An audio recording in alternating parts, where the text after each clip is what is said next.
We're here with Henry Liu, one of the founders of MSI, to try and get some insight on how the company works. Can you give us an overview of the, MSI's been around for 26 years, some of the core aims when you set the business up? Well, it's hard to answer your question.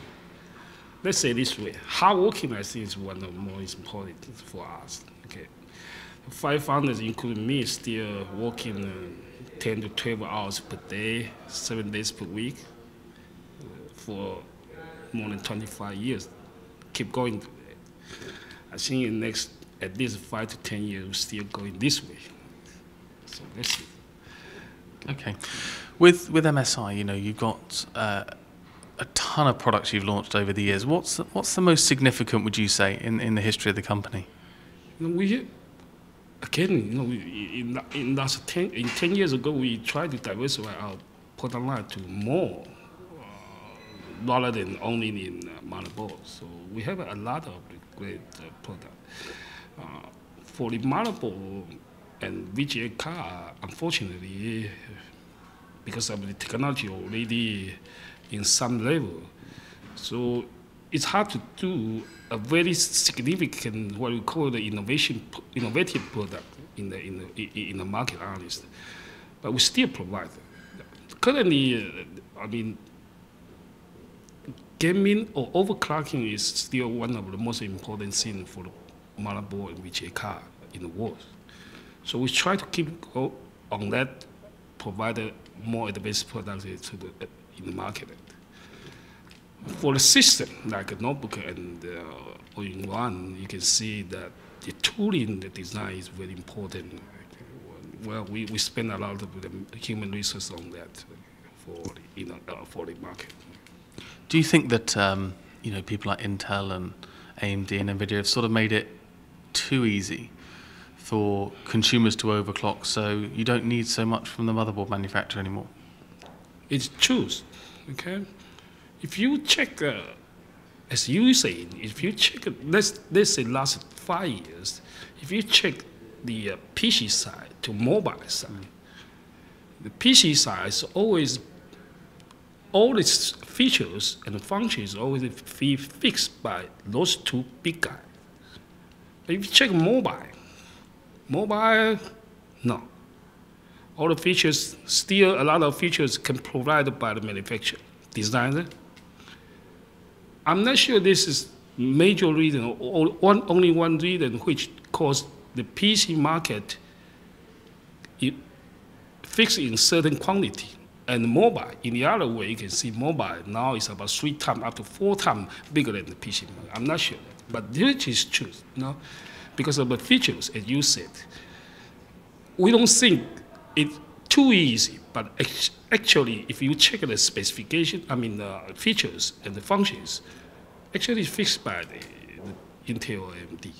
So when you look at the news and the products coming out from competitors, which ones have really impressed you, made you gone, wow, that's great there? I have to say a lot, okay? One example in recently is 2008, when everybody released the netbook with a 7-inch, and MSI is the first one to release a 10-inch. It's really, really popular. You can imagine how much money we make at that year. It's crazy.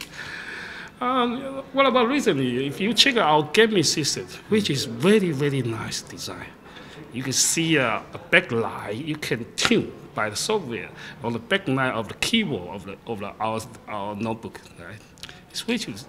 It's excellent. AIO same. Compare with the product.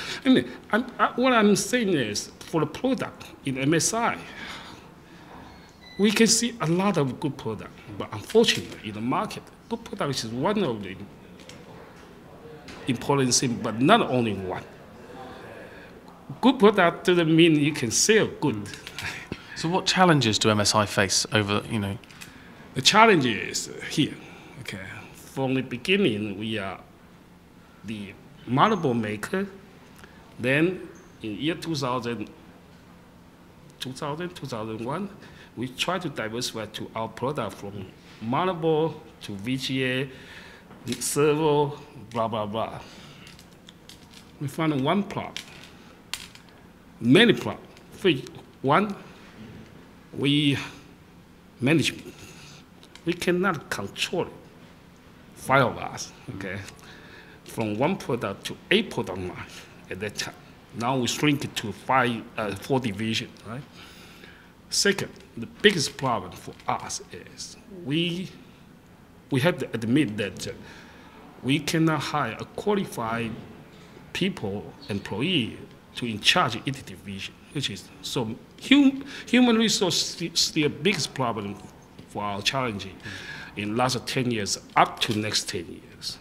Okay. One of the ways, if we look at the market and look at people like Apple and Dell and others who make a lot of money selling directly and owning the relationship with the customer, yet MSI sells through the channel. What do you think is going to happen to the consumer over the next 10 years? Do you think they'll end up buying directly from you guys? That's a big question. Huh? I think you're asking majorly on Apple. Right? They have a spatial. It's very unfair. What I mean is, when Apple have the problem, everybody try to fix the problem by many ways. Right? You can find out and you say, hey, I have an answer for this question, this problem. When we have a problem, the customer complain a lot. You have to fix all the problem, which is very unfair. Right? Very unfair. What about the other big company? They have the problem, right? So we have very unfair trade from the customer side. But this is what we have to do, particularly for the motherboard. You know what's the motherboard meaning?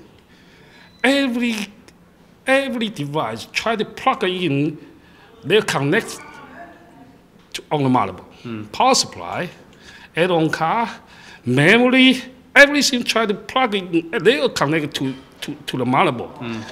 When something goes wrong, you have to fix the problem. Motherboard has to fix. No one complains with you. So everyone assumes it's the motherboard, and it isn't necessarily the motherboard. It could be something else. One day I thought, if Apple try to make Apple machine motherboard, what they are going to, what kind of product they could be face. But Apple control it all, right? They control the software, they control the hardware, they control everything, so it's easier. You mentioned another good point.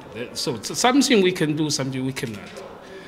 So, as I said, we trade very unfair trade from the customers, but we have to do that, and we are going to keep doing that way. Well, life's still going, right? We have our market. Good thing is, we have some very high market customer. They are very high end, pay more money than pay the A company one, and they like our product. This market is getting close and close compared with the past. That's a good thing for us. So that's what I'm saying. We are going to keep doing this way in the last 25 years until next 25 years. Do you think that every customer's worth more to you now, though, because customers have a tablet, they have their laptop, they have their PC. So actually, if you do a good customer experience on one, they're more likely to buy more product from you. Yes, which is, I think everybody's doing the same way.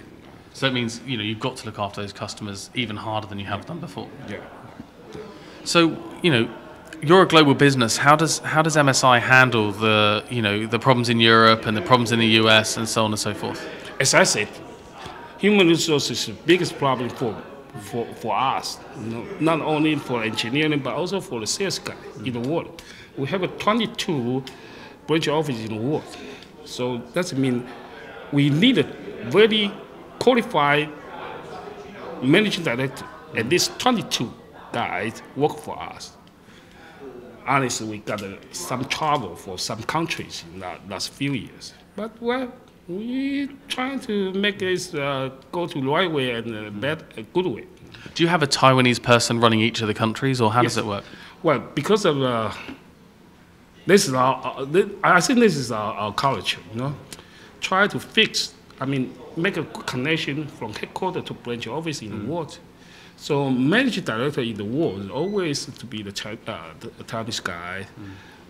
But however, the oldest employee in the world, we are more like localized. Okay, so you have local people in the local markets, but a Taiwanese person heading it up. To make the connection from headquarters to the branch office. Okay. Excellent. Thank you very much for your time. It's been very insightful. Stay tuned for more from HEXUS at Computex.